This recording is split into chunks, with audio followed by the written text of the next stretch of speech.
चक्काजाम झाला, पण नागपूरचा एसपी अतिशय उर्मट.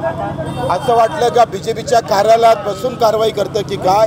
अशा प्रकारची कारवाई आमच्या कार्यकर्त्यावर केली, अतिशय वाईट. आम्ही मारझोड करण्यापर्यंत ते गेलं आणि वसईचे आमचे पाहतोय कौशिक यांनी सुद्धा प्रचंड त्रास दिलेला आहे. फक्त आंदोलनाची जागा बदलवली म्हणून आम्ही पाहतो अटक करण्याचा प्रयत्न अजूनही अटक करून ठेवलेले आहे. या सगळ्या गोष्टी सोडल्या तर प्रचंड ताकदीनं प्रतिसाद शेतकरी शेतमजुरांचा आहे. मला आनंद आहे या गोष्टीचा का आमचा शेतकरी हा पार्टी जाती धर्मात न गुंतता मी शेतकरी म्हणून लढतोय, मी मजूर म्हणून लढतोय, याचा खरा आनंद आहे आणि हा आमचा सगळ्यात मोठा विजय आहे. आणि या विजयालाच घेऊन आम्ही प्रचंड ताकदीनं उभा महाराष्ट्रभर अधिक पुन्हा पायाखाली घालू आणि ही जी हक्काची मागणी आहे तितक्याच ताकदीनं मांडल्याशिवाय आम्ही राहणार नाही.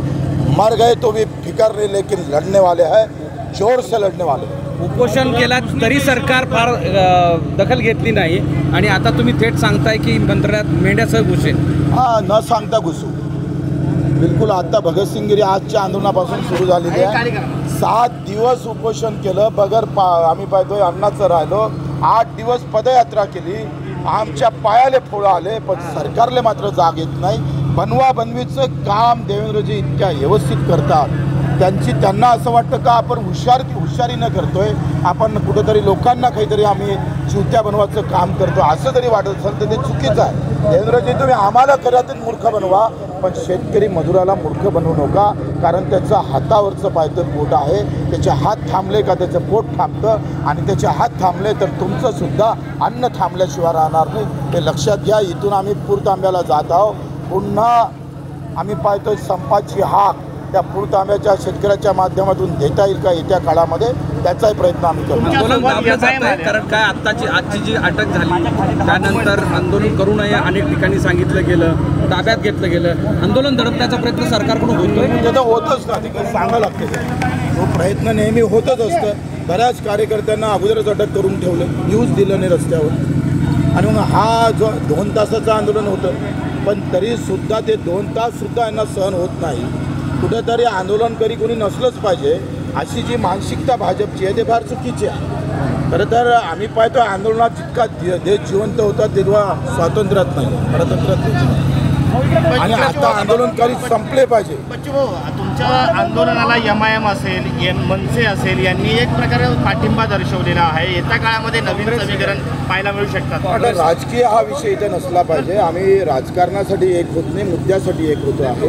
राजकारणासाठी अनेक पैलू आहे, परंतु हा मुद्दा महत्त्वाचा आहे. मुद्द्यासाठी मनसेपासून MIM असेल, काही काँग्रेसची मंडळी आहे, काही उभाटाची आहे, या सगळ्यांनी मदत केली आहे ना, त्या ठिकाणी मदत केली आणि ह्याचा आनंद आहे. मला वाटतं इथं राजकारण आणण्याची गरज नाही. मी तर सांगितलं आमचा झेंडा बाजूला ठेवून बच्चूकडू हा विषय इथं महत्त्वाचा नाही, शेतकरी शेतमजूर हा विषय महत्त्वाचा आहे. त्याचं जगणं किती कठीण चाललं हे फार महत्त्वाचं. मुख्यमंत्री म्हणतात योग्य वेळ आल्यावर शेतकरी माफी. तुम्ही त्यावेळेस निवडणुकीच्या वेळेस योग्य वेळी म्हटलं नाही ना, 7-12 कोराच म्हटलं. त्याच्यात योग्य वेळी म्हटलं असतं तर आम्ही आंदोलन केलं नसतं. आता म्हणतं पीक चांगलं आहे यावर्षी आणि म्हणून कर्जमाफी देत नाही. पण पिकापेक्षा भाव किती भेटतं ते महत्त्वाचं आहे. म्हणजे स्वामीनाथननं काय म्हटलं होतं का उत्पादनापेक्षा उत्पन्न महत्त्वाचं आहे. आणि मग उत्पादन वाढून चालणार नाही तर उत्पन्न आलं पाहिजे. उत्पन्नच येत नाही, पैसाच येत नाही शेतकऱ्याच्या हातात. आता हे मेंढपाळ आहे, त्यांना चारायला जागाच नाही. हो, कुठे चारणार आहे ते मेंढपाळ?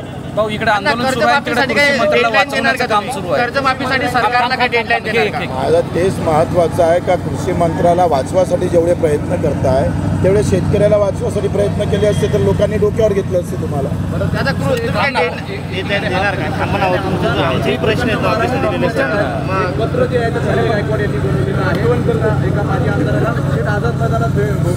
शेतकऱ्यासाठी जर सरकारला आझाद मैदानात बोलावलं असतं तर आम्ही डोक्यावर घेतलं असतं. आता व्यक्तिगत तुमच्या द्वेष काय असेल त्याच्यासाठी जर असं बोललं जातं तर ते चुकीचं आहे. बच्चू काही सरकारला डेडलाईन देणार कर्जमाफीसाठी, कर्जमुक्तीसाठी? आता डेडलाईनचा विषय संपला. आम्ही कोणत्याही क्षणी, कुठल्याही वेळी, कुठल्याही तारखेला कधीही मंत्रालयात बसू शकतो.